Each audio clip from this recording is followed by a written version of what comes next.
दोस्तों और साथियों, बंजारा बस्ती स्टूडियो में आप सबका इस्तकबाल है।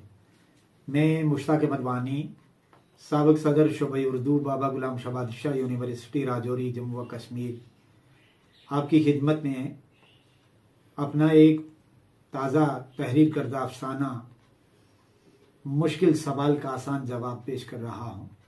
मुझे पूरी उम्मीद है कि आप इसको बड़ी दिलचस्पी से सुनेंगे और इससे महसूस होंगे। खुशहाल अहमद अपने दो भाइयों में सबसे छोटा था। वो तन्हाई पसंद और खामोश तबीयत का आदमी था। ख्वाबों और ख्यालों की बातें उसे नापसंद थी। उसने साइंस पढ़ी थी, मगरबी फ़िक्र व फ़लसफ़े से वो बखूबी वाकिफ़ था। इसलिए वो हर बात और हर नज़रिए को ठोस सूरत में देखने परखने पर जोर देता था। वो अपने आप को खुश रखने के लिए अच्छे बुरे की परवाह नहीं करता था। उसका वालिद एक बड़े सरकारी ओहदे पर फाइज था और उसकी माँ भी एक ऊंची पोस्ट पे तैनात थी। खुशहाल अहमद के दो बड़े भाई भी सरकारी मुलाजिम थे। वो खुद एक कंपनी में मैनेजर था।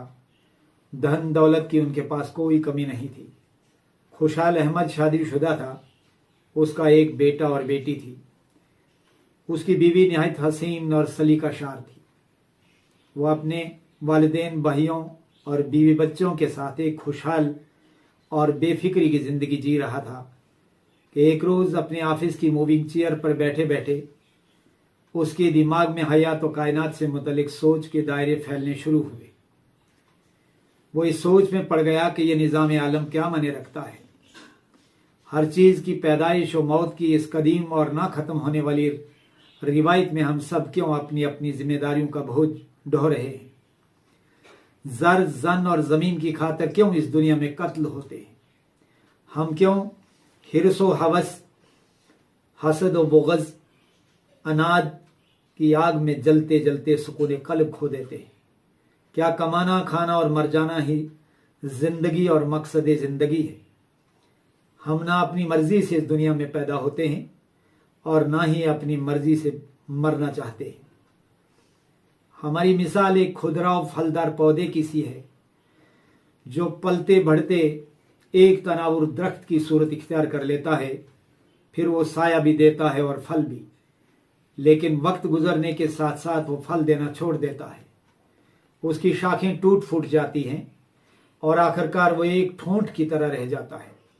हमारा वजूद बचपन से बढ़ापे तक मुख्तलिफ रूप बदलता है, मगर हाय अफसोस बिलाखिर बेबसी, लाचारी, मजबूरी और जहनी व जिस्मानी कमजोरी हमें किसी का हाथ पकड़कर चलने पर मजबूर करती है। जवान रहने की चाहत में हम अपने जिस्म को कितना संवारते निखारते हैं, लेकिन सब बेकार। वक्त के दरिया में बहते बहते हम आखिरकार रेजा रेजा हो जाते हैं। क्या दुनिया मैदान अमल है या इम्तिहान गाह? नेक बद, अच्छा बुरा, सच झूठ, हराम हलाल, जायज नाजायज, मुकद्दर और रूह, क्या इन तमाम बातों की कोई हकीकत है या ये तमाम बातें हमारी सोशियोलॉजी का हिस्सा हैं? खुशहाल अहमद के दिमाग में एक के बाद दूसरा सवाल पैदा हो रहा था। सोच के अथाह समंदर में वो डूब ही रहा था कि अचानक उसके दिमाग में तमाम सवालों पे भारी एक और धमाकाखेज सवाल ये पैदा हुआ कि ये कैसे मालूम हो सके कि इस दुनिया में कौन जन्नती है और कौन जहन्नमी, या ये कि मरने के फौरन बाद किसके लिए कब्र में जन्नत की खिड़की खुली और किस पर अजाब कब्र मुसल्लत हुआ। इस सवाल ने उसे किसी हद तक तशवीश में डाल दिया।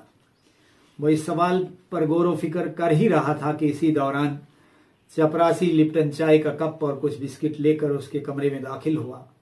उसने चाय और बिस्किट की तरफ कोई खास ध्यान नहीं दिया। कुछ वक़्त सोचते रहने के बाद जब उसने चाय के कप की तरफ हाथ बढ़ाया तो चाय ठंडी हो चुकी थी। उसने चाय का एक घूंट पिया और फौरन बदमज़गी के एहसास से चाय का कप टेबल पर रख दिया। दिन के 4 बज चुके थे। वो उठा और घर चला आया। घर पहुंचकर रात को उसे नींद नहीं आई। इस दुनिया में कौन जन्नती है और कौन जहन्नमी, इस मुश्किल सवाल ने उसे हैरान और परेशान करके रख दिया था। दूसरे दिन खुशहाल अहमद एक अरबपति आदमी के पास चला गया। वो उसके शीश महल नुमा मकान पर पहुंचा तो सिक्योरिटी गार्ड ने उसका नाम और पता एक रजिस्टर पर दर्ज किया। फिर उसकी तलाशी लेने के बाद अरबपति के पास अंदर भेज दिया।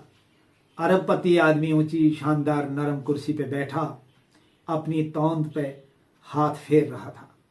खुशहाल अहमद ने उसे देखते ही कहा, अस्सलामु अलैकुम। वालेकुम अस्सलाम। जी आप कौन?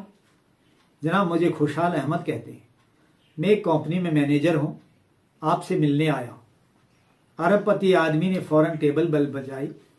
खादिम उसके सामने हाजिर हुआ। उसने उसे चाय पानी लाने को कहा। कुछ ही वक्त के बाद खादिम चाय पानी लेकर आ गया।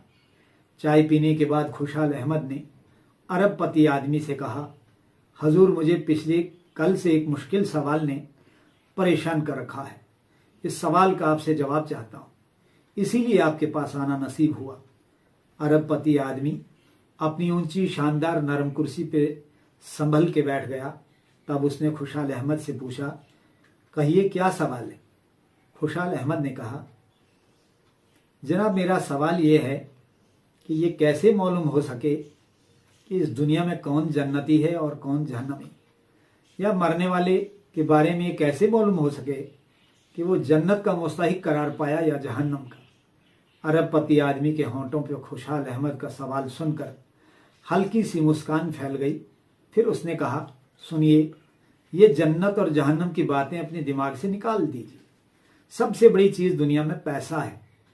आपके पास पैसा होगा तो दुनिया की हर चीज आप उससे खरीद सकते हैं, बल्कि आप अपनी जिंदगी को जन्नत बना सकते हैं।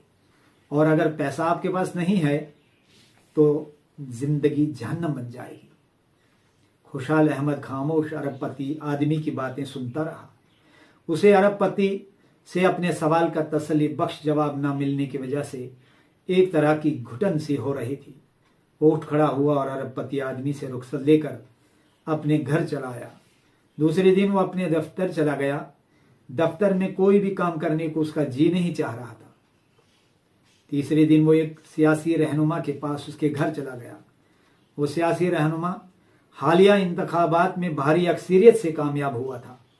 खुशहाल अहमद जब उसके घर पहुंचा तो वहां काफी लोग अपने अपने मुतालबात लिए एक तरफ कमरे में बैठे हुए थे।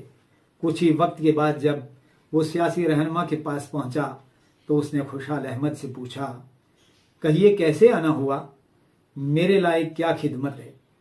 खुशहाल अहमद ने कहा, जनाब मैं एक सवाल लेकर आपके दरबार में आया। वो ये कि ये कैसे मालूम हो सके कि इस दुनिया में और मरने के बाद कौन जन्नती है और कौन जहन्नमी। मैं आपसे इस सवाल का जवाब चाहता हूँ। सियासी रहनुमा की पेशानी पे खुशहाल अहमद का सवाल सुनकर हैरत से हल्की सी शिकनें उभर आईं। उसने कहा, देखिए असल जिंदगी को दुनिया की जिंदगी है। मरने के बाद वहां आखिरत में कौन देखाया कि वहां क्या कुछ होता है। हम तो लोगों की खिदमत के लिए बैठे हैं। मेरा आपको ये मशवरा है कि आप हमारी पार्टी के एजेंट बन जाएं। कौन जन्नती है और कौन जहन्नमी, इस चक्कर में ना पड़े तो बेहतर है। खुशहाल अहमद को अपने सवाल का जवाब सियासी रहनुमा से भी नहीं मिल पाया, बल्कि उसकी बातें सुनकर मायूस हुआ। वो वापस अपने घर पर आ गया। 2 दिन वो अपने दफ्तरी कामों में मसरूफ रहा, लेकिन उसके दिमाग में पैदा हुआ मुश्किल सवाल उसे बार बार इस तरह भी कैफियत में मुब्तला कर देता। 2 दिन के बाद वो एक मौलवी साहब के पास चला गया। मौलवी साहब के घर पर रूहानी अमराज में मुब्तला मर्द औरतों की एक लाइन लगी हुई थी। वो गंडे तावीज़ लिख के और झाड़ फूंक करके अपना पेट पाल लेते थे। खुशहाल अहमद भी लाइन में खड़ा रहा। कोई 1 घंटे के बाद जब वो मौलवी साहब के हुजरे में पहुंचा तो उन्होंने उसे पूछा, कहिए क्या महसूस करते हैं? खुशहाल अहमद ने कहा, मौलवी साहब मैं रूहानी और जिस्मानी तौर पर बिल्कुल तंदुरुस्त और तवाना हूं, लेकिन चंद दिनों से मेरे दिमाग में एक सवाल पैदा हुआ है जिसने मुझे परेशान कर रखा है। मौलवी साहब ने खुशहाल अहमद के चेहरे पर लम्हा भर तक देखा, फिर पूछने लगे, किस सवाल ने आपको परेशान कर रखा है? सवाल क्या है? मौलवी साहब मेरा आपसे ये सवाल है, इस दुनिया में और मरने के बाद ये कैसे मालूम हो सके कि कौन जन्नती है और कौन जहन्नमी? मौलवी साहब ने अपनी सफ़ेद छदरी दाढ़ी पर हाथ फेरते हुए कहा, बस ये तो अल्लाह ही बेहतर जानता है कि कौन जन्नती है और कौन जहन्नमी। कोई भी आदमी इसके बारे में कुछ भी नहीं कह सकता है। मुझे लगता है आप भी सहरज़दा हैं, जरूर किसी ने आपको कुछ कर दिया है, तभी आपके दिमाग में इस तरह का सवाल पैदा हो रहा। खुशहाल अहमद को मौलवी साहब से पूरी उम्मीद थी कि वो उसके मुश्किल सवाल का तसल्ली बख्श जवाब देंगे, लेकिन मौलवी साहब की बातों ने भी उसे मायूस कर दिया। वो मौलवी साहब से रुखसत लेकर उनके हुजरे से बाहर आया। बाजार में उसने एक अखबार खरीदा। उसके अंदरूनी सफ़ात पर उसकी नज़र एक इश्तिहार पर पड़ी। उसमें लिखा था, हर खासो आम को ये इतला दी जाती है कि मुजफ्फर अहमद कुम्हार का इकलौता बेटा अलीमुल्ला साकना छतरपुर 16 साल की उम्र में आलमियत व फजीलत का कोर्स मुकम्मल करके अपने वतन में वापस आ गया है। कुरान पाक उसने पहले ही हिफ्स कर लिया था, अब आलमियत व फजीलत का कोर्स भी मुकम्मल कर लिया। इस सिलसिले में औकाफ इस्लामिया छतरपुर के मेम्बरान ने अजीज़म हाफिज अलीमुल्ला की शान में एक एजाजी तकरीब का एहतमाम किया है, जो कल बरोज़ एतवार सुबह 10 बजे हरियाली मैदान छतरपुर में मुनक़द होने जा रही है। लिहाजा आपकी शिरकत हमारे लिए बाइस मसरत होगी। खुशहाल अहमद ने इश्तिहार पढ़ा तो खुशी की लहर सी उसके दिलो दिमाग में रक्स कर गई। उसने हाफिज अलीमुल्ला की उस एजाजी तकरीब में जाने का प्रोग्राम बनाया। वो दूसरे दिन अपनी गाड़ी ड्राइव करता हुआ तकरीबन 50 किलोमीटर का फासला तय करने के बाद पूरे 10 बजे छतरपुर के हरियाली मैदान में पहुंच गया। सामने स्टेज पर चंद अहम शख्सियात के वस्त में हाफिज अलीमुल्ला बैठे हुए थे। उनके नूरानी चेहरे पर नजर नहीं टिक रही थी। तिलावत कलाम पाक से इस तकरीब का आगाज किया गया। उसके बाद नात ख़वानी के लिए एक नौजवान सामने आया। उसने बड़ी सुरीली और पुरसोज आवाज में नात सुनाई। औकाफ इस्लामिया छतरपुर के एक मेंबर ने निजामत के फराइज अंजाम दिए। दूर तक हरियाली मैदान में कुर्सियों पर लोग बैठे हुए थे। पूरे नज़्म ज़ब्त के साथ हर चीज अपनी जगह पे मौजूद थी। नाज़िम ने सबसे पहले आज की तकरीब की गर्ज़ो गायत बयान करने के बाद हाफिज अलीमुल्ला का तारुफ पेश करते हुए कहा, मुअज़्ज़ज़ सामीन व नाज़रीन, हम सब के लिए ये खुशी और फख्र की बात है कि हमारे कस्बे का एक होनहार और ज़हीन अपने बाप का इकलौता बेटा हाफिज अलीमुल्ला ने 16 साल की उम्र में आलमियत व फजीलत का कोर्स मुकम्मल किया है और आज की ये तकरीब हमने हाफिज अलीमुल्ला की शान में मुनक्कद की है। मैं ये चाहता हूँ कि सबसे पहले हमारे औकाफ इस्लामिया छतरपुर के सदर और उनके साथ तमाम इमरान हाफिज अलीमुल्ला को सनद तौसीफ, तलाई तमगा और एक शाल पेश करें। देखते देखते हाफिज अलीमुल्ला को तौसीफी व एजाजी चीज़ें पेश की गई। कुछ लोगों ने उनके गले में फूलों के हार डाल दिए। उसके बाद साहिब सदर ने अपने सदारती कलमात कहे। उनके बाद हाफिज अलीमुल्ला ने अपने औकाफ इस्लामिया छतरपुर के तमाम इमरान का शुक्रिया अदा किया। उनकी आंखों में ये बात कहते हुए आंसू मंडाए कि मैं एक गरीब बाप का बेटा हूँ। मेरी 5 बहनें हैं जो मुझसे छोटी हैं। मेरे बाप ने मिट्टी के बर्तन बेचकर मुझे आलिम दीन बनाया। अलीमुल्ला ने जो ही इजहार तशक्कुर ख़त्म किया तो सामने कुर्सी पे बैठा खुशहाल अहमद उठ खड़ा हुआ। उसने दायां हाथ खड़ा किया और कहने लगा, हाफिज अलीमुल्ला साहब, मैं आपसे एक मुश्किल सवाल का तसल्ली बख्श जवाब चाहता हूँ। अगर इजाज़त हो तो सवाल अर्ज कर दूँ। तमाम हाज़रीन मजलिस खुशहाल अहमद की तरफ हैरत से देखने लगे। हाफिज अलीमुल्ला ने कहा, जी कहिए, आपका क्या सवाल है? खुशहाल अहमद ने कहा, हाफिज अलीमुल्ला साहब, मेरा आपसे ये सवाल है कि ये कैसे मालूम हो सके कि इस दुनिया में और मरने के बाद कौन जन्नती है और कौन जहन्नमी है? हाफिज अलीमुल्ला ने सबको मुखातिब करते हुए कहा, मुअज़्ज़ज़ सामीन व नाज़रीन, जनाब खुशहाल अहमद का सवाल बड़ा माकूल है। आप सब इस सवाल का जवाब सुन लीजिए। ये कायनात खुद ब खुद वजूद में नहीं आई है, बल्कि इसे वजूद में लाने वाला बड़ा अलीम व हकीम और कारसाजी दो जहां है। जिंदगी और मौत उसी के हाथ में। ये दुनिया मैदान अमल है या इम्तिहान गाह का, ये एक ही बात है। बात को ज़्यादा तूल न देते हुए मुख्तसर तौर पर यह कहना है कि जो लोग इस दुनिया में कुरान और हदीस के मुताबिक अमल करते हैं वही जन्नती है। उनकी ज़िंदगी का हर लम्हा अल्लाह ताला के अहकामात, उसके ज़िक्र व फ़िक्र और मोहम्मद सल्लल्लाहु अलैहि वसल्लम के पाकीज़ा और नूरानी तरीक़ों के मुताबिक गुजरता है। और जो लोग गुमराह हैं या अल्लाह के बागी हैं, उन्हें अगर आप पूरा कुरान पाक भी सुनाएं, उनके कान पर जूं तक नहीं रेंगेगी। उन्हें लाख बार नेकी के काम समझाएं, वो मानने के बजाय आपकी मुखालिफत पे उतर आएंगे। उन्हें गुनाह के काम करने में मजा आता है। यही लोग जहन्नमी हैं। एक आदमी इस दुनिया में बगैर गुनाह के सांस ना लेता हो, उसके मर जाने के बाद ये तवक्का रखना कि वो जन्नती होगा, ये अहमकाना ख्याल है। हम सबको बारी बारी इस जमीन व आसमान के संदूक से निकालकर कब्र के संदूक में रखा जाएगा।